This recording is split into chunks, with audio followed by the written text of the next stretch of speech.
Hello and welcome back to Tiny Artist TV. Today we're doing day 7 of the 12 days of DnDecember. Running a little short on time today, so let's go ahead and get started.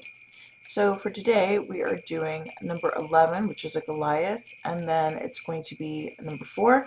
So we already did a Druid, so we're going to do a re-roll today. Still a 4. 11, we already did a Warlock. 7, we already did a Paladin. Number 9, okay. So we're doing a Goliath Rogue. Now, you may already be asking yourself, how does this pairing work? Because rogues are typically, small and slender and sneaky, whereas Goliaths are, not. So, I guess my challenge for illustrating this sketch is going to be, how do I depict a Goliath as a character who could be believably rogue-esque? So let's go ahead and get started with the sketch. I did roll a little bit of a backstory on the Draw It app to see if that would help, and it really didn't. However, doing a little bit of research into the rogue class did help. Like, it's not so much that I'm inexperienced as far as playing a rogue, because most of my characters actually do multi-class as rogue, but trying to reskin it so that it works for a Goliath, just seeing what kind of weapons they're proficient in, what would make sense. So this is actually where the backstory did help, because they're proficient with light armor, blah blah blah. But with this Goliath's caregiver being a carpenter, I figured, okay, so maybe this Goliath actually started out as a lumberjack, and so he's got light throwing axes on hand. As a Goliath, having strength as one of their starting class skills, or starting racial trait skills, that as a DM, I would let that fly. So instead of having a rapier or short sword or bow and arrows, he has a couple of throwing axes on his hip.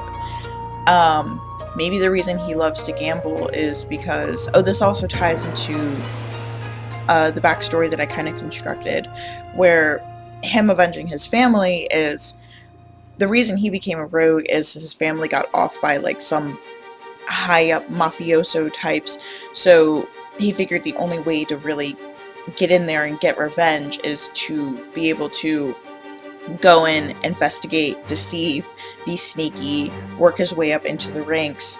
And he finds himself sitting at a table with these guys, and he gets addicted to gambling through that.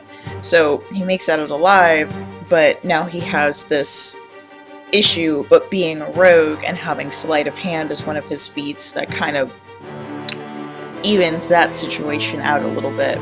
And with him being strong as an ox, I mean, obviously he's a Goliath.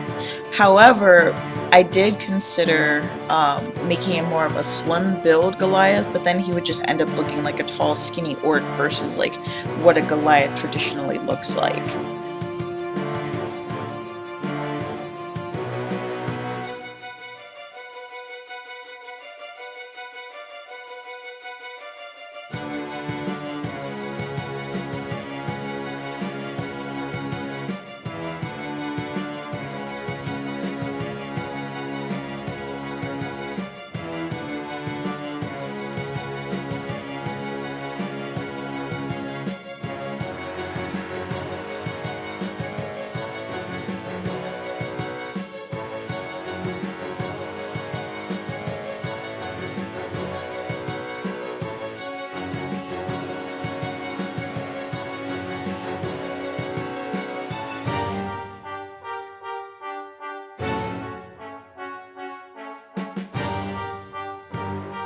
So the main thing that distinguishes a Goliath from just a really beefy human is they tend to have facial and body markings. So I use my eraser to just kind of cut some patterns into his face and hands there. And then I do use the eraser to cut in to make a few details in other places, like put hatch marks on the axes, and I added just a little more equipment, like an extra belt loop for maybe a small small dagger or a smaller axe that I don't end up drawing in. And then I give him a crossbow. Crossbow? Yes, crossbow on his back.